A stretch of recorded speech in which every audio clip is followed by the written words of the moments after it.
नाज़रीन कराम अस्सलामु अलैकुम व रहमतुल्लाहि व बरकातुहू।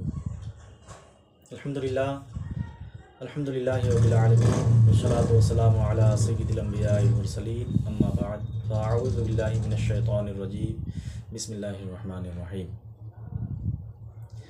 नाज़रीन कराम, मैं आप हज़रात के सामने में तहारत के सिलसिले में गुफ्तगू करने के लिए मैं हाज़िर हुआ हूँ।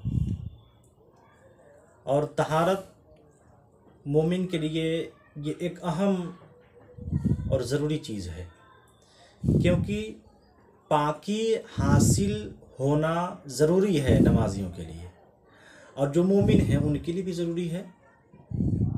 इसलिए कि मोमिन, कोई भी मोमिन हो, चाहे पंजगाना नमाजी हो या ना हो, जुम्मा के दिन तो नमाज़ पढ़ता है, अरे ईद बकरीद अलविदा के दिन तो नमाज़ पढ़ता है, लेकिन उसकी नमाज दुरुस्त हो रही है या नहीं हो रही है, इस पर आप भी गौर करें और हम भी गौर करें।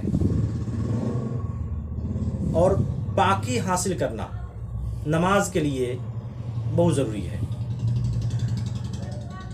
और बल्कि यहाँ तक कह दिया गया है कि जानबूझकर अगर कोई शख्स पाकी हासिल किए बगैर नमाज पढ़ने लगा, नमाज के लिए चला गया, तो उलमाए कराम लिखते हैं कि ये कुफ्र है, ये अफ़ाल कुफ्र वाले अफ़ाल हैं। ऐसा नहीं करनी चाहिए। क्यों? इसलिए कि नमाज के लिए वज़ू और गुस्ल ये दोनों ज़रूरी है। कभी गुस्ल फ़र्ज़ हुआ तो गुस्ल के बाद ही वज़ू है, गुस्ल से पहले वज़ू नहीं कर सकते इंसान। क्योंकि लाख वज़ू करे लेकिन गुस्ल अगर इंसान नहीं किया तो वज़ू कामिल नहीं है। तो गुस्ल और वज़ू अगर जानबूझकर कामिल नहीं किया, जानबूझकर, तो कहा गया है कि ये अफ़ाल कुफ्र वाले अफ़ाल हैं, क्योंकि ये जानबूझ के ऐसा काम करना ये बेअदबी है और ये तहवीन है। और नबी करीम सल्लल्लाहु अलैहि वसल्लम फरमाते हैं कि नमाज जन्नत की चाबी है।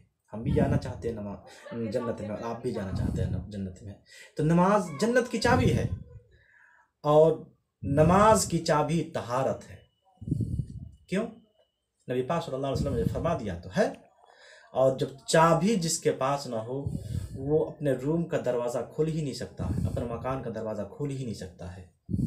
प्यारे मीठे इस्लाम भाइयों, एक और हदीस पाक है, नबी पाक सल्लल्लाहु अलैहि वसल्लम फरमाते हैं कि नमाज के लिए जो तहारत है, तहारत हासिल जो करते हैं, कहा गया है कि तहारत निस्फ़े ईमान है। निस्फ़े ईमान तहारत को शुमार किया गया है। और जब तहारत हम करते हैं तो हमारी तहारत दुरुस्त हो रही है या दुरुस्त नहीं हो रही है, गुस्ल हम पर फ़र्ज़ हो गया।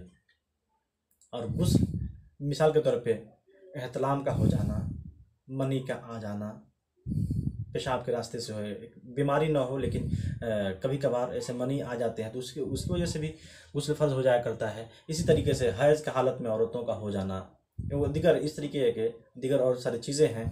बहरहाल मैं वीडियो को मुख्तसर बनाना चाहता हूँ ताकि आप हज़रात मेरा मुख्तसर वीडियो को आप बगौर सुने और देख सकें और हम सब उस पर अमल कर सकें।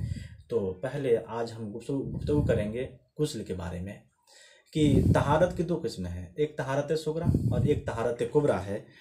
तो कुबरा के बारे में यानी बड़ी तहारत, उसके बारे में हम गुफ्तगू करेंगे। और क्या है? गुस्ल है। तो गुस्ल में कितनी चीज़ें फ़र्ज़ हैं? गुस्ल में 3 चीज़ें फ़र्ज़ हैं। पहला कुल्ली करना, दूसरा नाक में पानी डालना, तीसरा तमाम ज़ाहिरी बदन पर पानी बहाना।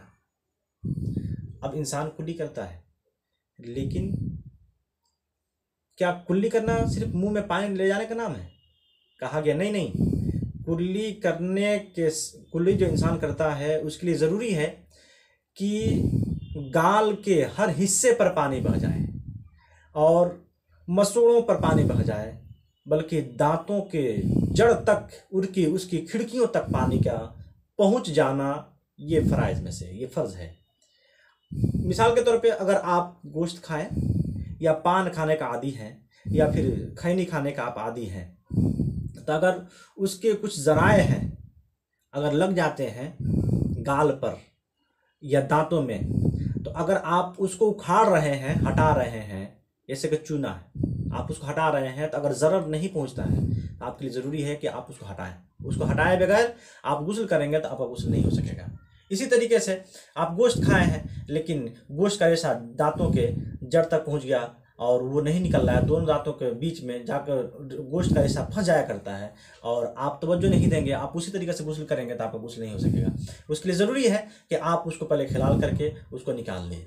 हाँ, अगर कोई हर्ज हो, तकलीफ़ है कि आप निकालेंगे तो दांत में से खून आ जाएगा या फिर कोई परेशानी हो जाएगी, तो आपके लिए शरीयत इजाज़त देती है कि आप रहने दें और उसी पर गुस्ल करें, आपका गुस्ल हो जाएगा।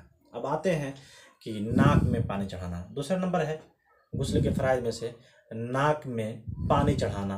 तो अब नाक में कितना पानी चढ़ाया जाए? क्या सिर्फ पानी चुल्लू में लेकर क्या नाक में डालने का नाम है? तो नाक में पानी चढ़ाना हो जाएगा? कहा गया नहीं, बल्कि नाक में पानी चढ़ाएं तो कैसे चढ़ाएं? चुल्लू में पानी लीजिए और नाक में चढ़ाइए कि नरम बासे तक पानी पहुंच जाए। जो नरम बासा है यानी हड्डी का जो नरम हिस्सा है वहाँ तक पानी पहुंच जाए, और पहुंचने के बाद में फिर पानी वहाँ से पहुंचने के बाद रिटर्न हो जाता है। तो अब फिर ये देखा जाए कि क्या नाक में जो बाल हैं क्या वहाँ तक पानी पहुँच रहे हैं? पानी बाल को तर कर रहा है कि नहीं कर रहा है? अगर बाल पानी की वजह से तर हो जाते हैं तो ठीक है, अगर पानी की वजह से बाल तर नहीं हो पा रहे हैं तो आप चुंगली से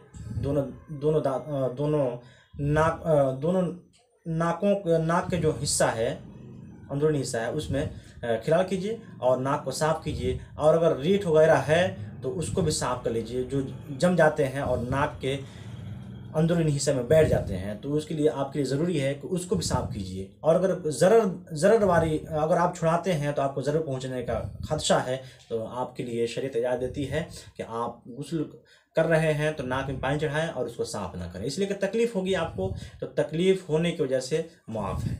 और अगर तकलीफ़ नहीं है तो आपके लिए ज़रूरी है कि रीठ को साफ़ कीजिए, और जो नाक है, नाक के अंदर जो भी बाल हैं उनको पानी पहुंचाना, उनको तर करना, ये भी फ़राइज़ में से है। और फिर आते हैं तीसरा जो हिस्सा है वो तमाम ज़ाहिरी बदन पर पानी पहुंचाना है। क्या तमाम ज़ाहिरी बदन पर हम पानी पहुंचाते हैं? इसमें गौर करिए, गौर कीजिए, हम भी गौर करें और आप भी गौर कीजिए कि क्या हम जो गुस्ल करते हैं, क्या हमारा कोई ऐसा हिस्सा है जो हम इससे पहले उस पर तवज्जो नहीं दे रहे थे? अगर तवज्जो नहीं दे रहे थे तो आप जब गौर से सुनेंगे तो आप भी तवज्जो देने वाले बन जाएंगे, और इंशाअल्लाह तबारक व तआला आज के बाद से हम जो गुस्ल करेंगे तो हमारा गुस्ल भी दुरुस्त हो जाएगा। मिसाल के तौर पर हम तमाम ज़ाहिरी बदन पर पानी बहाने का हुक्म है, तो हम बदन पर पानी बहा रहे थे। सबसे बेहतर तरीका यह है कि पहले कुछ पानी डालने के बाद में दोनों हाथों से पूरे बदन पर हाथ फेर लें और फेरने के बाद में फिर अब बदन पर पानी बहाएं, इसलिए कि बदन के कोई हिस्सा ज़र्रा बराबर भी अगर पानी पहुंचने से बाकी रह जाता है तो हमारा गुस्ल नहीं हो सकेगा। इसी तरीके से अब जो बारीकी चीज़ है वो ये है कि आप देखें कि मर्द हजरात बहुत सारे ऐसे होते हैं जो बड़े बड़े बाल रखते हैं और बाल गूंद भी देते हैं, तो उनके लिए क्या हुक्म है? और औरतें जो बाल गूंथती हैं उनके लिए क्या हुक्म है? तो शरीयत ये कहता है कि अगर मर्द हजरात बाल बड़े बड़े रखे हैं, बाल गूंद लिए हैं, तो उनके लिए ये हुक्म है कि उसको बाल को जुदा कर दें, गुंदे हुए हैं तो उसको खोल लें और उसके जड़ तक पानी पहुंचाएं, और बाल के जड़ से लेकर नोक तक पानी का पहुंचाना ये भी फ़राइज़ में से है। और अगर औरतें हैं तो गुदी हुई हैं, तो अगर वो नहीं खोलती हैं तो उसी तरीके से वो जड़ तक अगर पानी पहुंचा ले रही हैं तो काफ़ी है, और अगर जड़ तक पानी नहीं पहुंचा पा रही हैं तो उनके लिए ज़रूरी है कि वो भी बाल को खोलें। इसी तरीके से फिर आगे बढ़ते हैं, कान है, कान के अंदरूनी हिस्सा और बाहरी हिस्सा को पानी पहुंचाना ये ज़रूरी है। जब तक हम कान में पानी ऐसे नहीं पहुंचाते हैं तब तक पानी नहीं पहुंच सकेगा।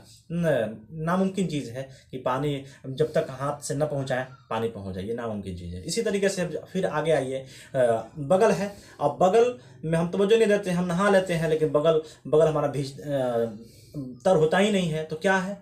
कहा गया है कि हाथ को फैलाइए, उठाइए और बाज़ाब्ते तौर से पानी को बहाइए, दोनों बगल में पानी पहुंचाइए। उसके बाद में नाफ है, तो नाफ पर जब तक उंगली नहीं डालेंगे, उंगली के ज़रिए से उसको हिलाएंगे नहीं, तब तक पानी नहीं पहुंचा सकेंगे। इसी तरीके से औरतें होती हैं, उनका पिस्तान है, तो पिस्तान ढलकने की वजह से अंदर का जो हिस्सा है जब तक उठाएंगे नहीं तब तक पानी नहीं पहुंचा सकती हैं। तो उनके लिए ज़रूरी है कि उसको उठाएं और पिस्तान के जो अंदरूनी हिस्सा है, जो छुपी हुई है पिस्तान की वजह से, वहाँ तक पानी को पहुँचाएँ।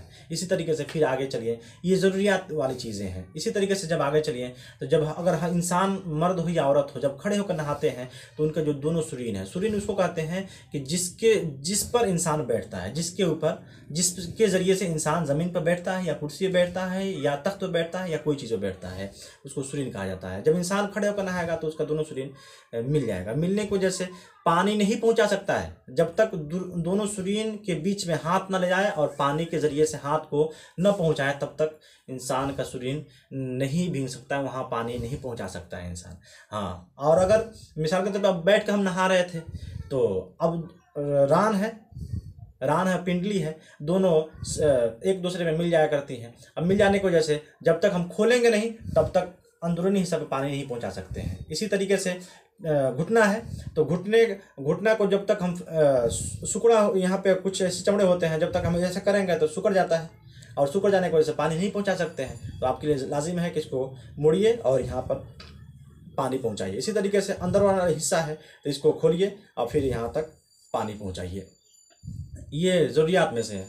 नाज़रीन कराम, इसी तरीके से आप आएँ, देखें किसी के पाँव होते हैं लेकिन पाँव की जो उंगलियाँ होती हैं, किसी की उंगलियाँ होती हैं एक दूसरे में मिली हुई होती हैं, जब तक हम उसको फैलाएंगे नहीं तब तक पानी नहीं पहुंचा सकते हैं। तो ये ज़रूरियात में से है नाज़रीन कराम। इसी तरीके से बहुत सारी ऐसी चीज़ें हैं, मैंने जो चंद चीज़ें मैं आपके सामने में पेश किया हूँ। अल्लाह तबारक व तआला हम सबको इहदिना सिरातल मुस्तकीम पर चलने की तौफीक रफ़ीक अता फरमाएँ। आप मेरे लिए दुआ फरमाएँ, दुआए खैर फरमाएँ, दुआ में याद रखिए। और एक ज़रूरी चीज़ है कि मेरे इस वीडियो को पूरा देखिए और दूसरों तक भी पहुँचाइए ताकि दीन का पैगाम आम हो सके।